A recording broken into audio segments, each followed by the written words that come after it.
आप भी YouTube, Facebook, Instagram पर वीडियोस अपलोड करते हैं, अगर आप भी वीडियोस बना करके Instagram पर रील्स डालते हैं और साथ साथ X पर भी पोस्ट करते हैं तो आपके लिए बहुत बड़ी खुशखबरी आ चुका है। जितने भी Instagram, Facebook और YouTube जैसे प्लेटफॉर्म पर काम करने वाले व्यक्ति हैं उन सभी को 8 लाख रुपए सरकार की ओर से मंथली दी जाएगी। आखिर किन किन राज्यों में ये योजना चालू हुई है और साथ साथ इस योजना के लिए आपको कौन कौन से कदम उठाने होंगे, इस योजना का लाभ लेने के लिए आपके पास कितने फॉलोअर्स होने चाहिए, आज के इस वीडियो के माध्यम से समझने का प्रयास करेंगे। और साथ साथ इस योजना के विरोध में भी कोई खड़े हैं या नहीं, इसके बारे में भी जानने का प्रयास करेंगे। वीडियो में अंत तक ज़रूर बने रहिएगा। उत्तर प्रदेश सरकार ने, यानी कि ये योजना सिर्फ उत्तर प्रदेश में लागू हुई है, इसलिए उत्तर प्रदेश सरकार ने जन कल्याणकारी योजना की उपलब्धियों की जानकारी और उससे होने वाली लाभ को जनता तक पहुंचाने के उद्देश्य से उत्तर प्रदेश डिजिटल मीडिया नीति 2024 को लागू करने का निर्णय लिया। 27 अगस्त को हुई कैबिनेट की बैठक में इस नीति को मंजूरी दे दी गई है। डिजिटल मीडिया हैंडल संचालक या फिर डिजिटल मीडिया इन्फ्लुएंसर्स को विज्ञापन मान्यता कैसे मिलेगी, इससे जुड़ी प्रक्रिया और मार्गदर्शिका को 28 अगस्त को जारी की गई है। यानी कुल मिलाकर के जितने भी डिजिटल मीडिया के, यानी कि जितने भी लोग हैं जो डिजिटल मीडिया के माध्यम से वो किसी प्रकार के चैनल्स या अकाउंट्स चलाते हैं, तो उन सभी को सरकार की योजनाओं का लाभ मिलेगा, उन सभियों को पैसे मिलेंगे। लेकिन कैसे, इसके बारे में भी आगे जानने का प्रयास करेंगे। नई सोशल मीडिया की जो नीति है उसके तहत उत्तर प्रदेश सरकार के भीतर और बाहर से संचालित होने वाले digital media handles, page, channel, account holder और संचालक डिजिटल मीडिया इन्फ्लुएंसर्स और कंटेंट राइटर या इससे जुड़ी एजेंसी फर्म के लिए है। सरकार के कार्यक्रम और योजनाओं की सूचना और जन कल्याणकारी योजनाओं का लाभ डिजिटल माध्यम से लोगों तक पहुंचने वाले हैं। जो डिजिटल माध्यम से पहुंचाएंगे, उत्तर प्रदेश सरकार के विज्ञापन, सूचना और जनसंपर्क विभाग से जोड़ा जाएगा। फिर इन्हें विभाग में सूचीबद्ध कर नियम के अनुसार विज्ञापन दिया जाएगा। यानी कि जितने भी पेजेस हैं, जितने भी चैनल्स हैं, जितने भी अकाउंट होल्डर्स हैं, जितने भी संचालक हैं, जितने भी डिजिटल मीडिया है इन्फ्लुएंसर्स हैं, उन कंटेंट राइटर हैं, उन सभी को सबसे पहले उत्तर प्रदेश की सरकार के पास अपने आप को रजिस्टर्ड करना होगा। रजिस्टर्ड करने की प्रक्रिया भी आगे आएगी और उसके माध्यम से आपको जितने भी जन कल्याणकारी योजनाएं आएंगे उन सभी योजनाओं को सरकार की ओर से आपको मिलेगा और उसका आपको जो है एडवर्टाइजमेंट करना है और उसके बदले में सरकार आपको पैसे देंगे। जिन्हें विज्ञापन दिया जाएगा उनका कम से कम 2 साल से अस्तित्व में होना जरूरी है। 2 साल कम से कम वो अस्तित्व में हो, इससे जुड़ा जरूरी दस्तावेज उपलब्ध कराना होगा। साथ साथ सूचीबद्धता के लिए आवेदन करते समय पिछले 6 महीने की डिजिटल मीडिया एनालिटिक्स रिपोर्ट्स देनी होगी। इससे आधार पर अलग अलग श्रेणियों में digital media handles, page, channel, accounts holder, संचालक, digital media influencers, content writer या इससे संबंधित एजेंसी या फर्म को सूचीबद्ध किया जाएगा और उसके बाद आपको एडवर्टाइज करने के लिए तमाम सारी योजनाएं दी जाएगी। इसके खिलाफ कोई आपराधिक मामला दर्ज नहीं होगा। चाहिए इसका शपथ पत्र देना होगा। यानी कि अगर आप भी सोशल मीडिया पर काम करते हैं और आप भी सरकार की इस योजनाओं का लाभ लेना चाहते हैं तो सबसे पहले आपके ऊपर कोई आपराधिक मामला दर्ज नहीं होना चाहिए। इसका शपथ पत्र आपको सुपुर्द करने होंगे जिससे कि किसी भी प्रकार की कोई दिक्कत आपको ना हो। साथ साथ सबसे बड़ी बात कि अगर किसी भी नेताओं द्वारा किसी भी प्रकार की कोई गड़बड़ी होती है या नेता कुछ गड़बड़ करते हैं और उस पर अगर आप वीडियोस प्रसारित करते हैं, अगर वो मामला गलत है तो आपके ऊपर किसी प्रकार की कोई कार्रवाई नहीं की जाएगी। यानी कि उस मामले में वाकई में उस नेता द्वारा या किसी व्यक्ति द्वारा गलत किया गया है और आप उस पर आवाज़ उठाते हैं।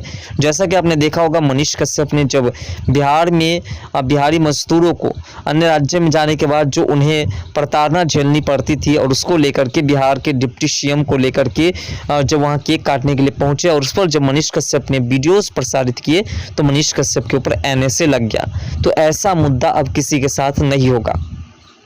इसके पास वीडियो, पोस्ट या कंटेंट आदि बनाने के लिए खुद के शूटिंग से जुड़े सभी उपकरण होंगे, जिसके पास उसी व्यक्ति को ये सारे काम मिलेंगे।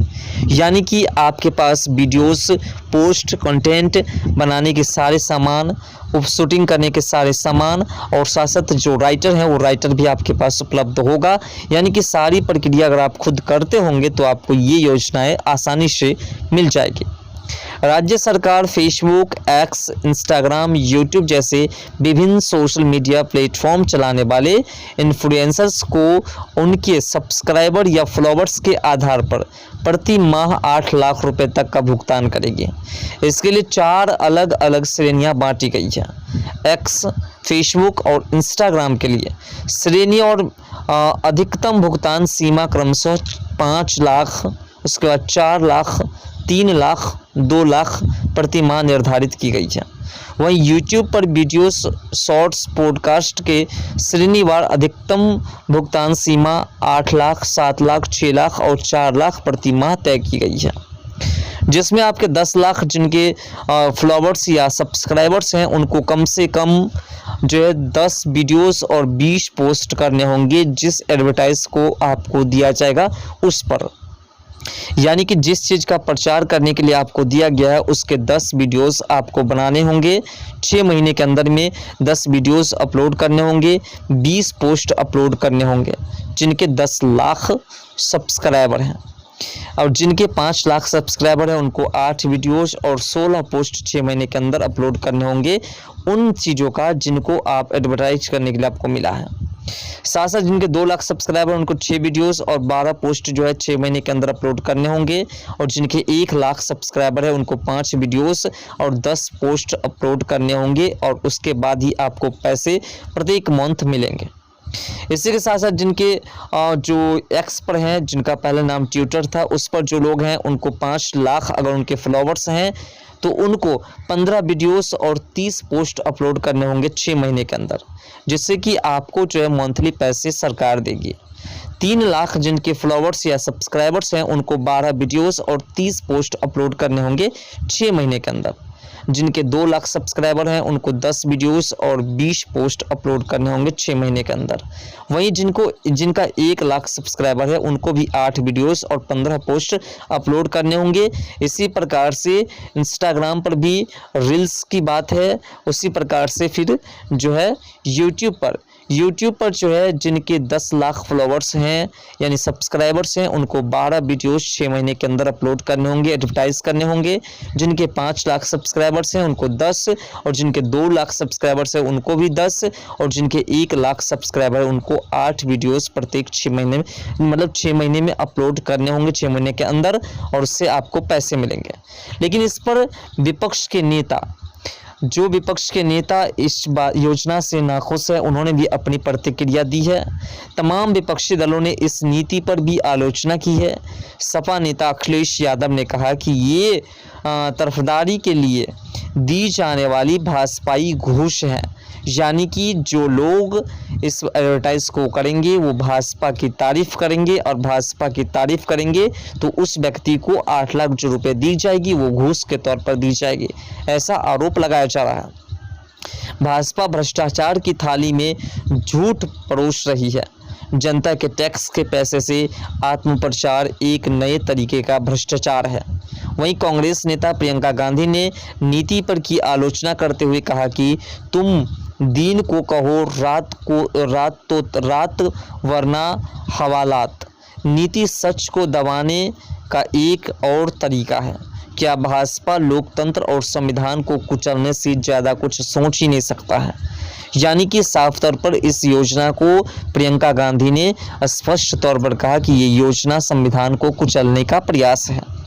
वहीं सरकार अपने फैसले पर क्या कह रही है, तो मंगलवार को यूपी कैबिनेट की बैठक के बाद मंत्री संजय निषाद ने कहा, सोशल मीडिया इंस्टाग्राम के लिए नीति बन रही है, अब उनका विनिमय होगा और उन्हें विज्ञापन भी दी जाएगी। बहुत सारी नीतियां बनाई गई है। इसके अलावा एक बयान में उत्तर प्रदेश सरकार ने डिजिटल मीडिया नीति 2024 के अंतर्गत अभद्र टिप्पणी पर आजीवन कारावास तक की सजा के प्रावधान को भ्रामक सूचना करार दिया है। बयान के अनुसार यूपी सरकार की ओर से डिजिटल मीडिया नीति में ऐसा कोई प्रस्ताव स्वीकृत नहीं किया गया है। यानी कि अगर किसी व्यक्ति द्वारा अपशब्द का इस्तेमाल किया जाता है तो फिर इस पर सरकार कड़ी से कड़ी कार्रवाई यानी कि कारावास तक की सज़ा हो सकती है, आजीवन कारावास की सज़ा तक हो सकती है। फिलहाल आपके हिसाब से योजना कैसी लग रही है, अपना राय कमेंट सेक्शन में ज़रूर दीजिएगा।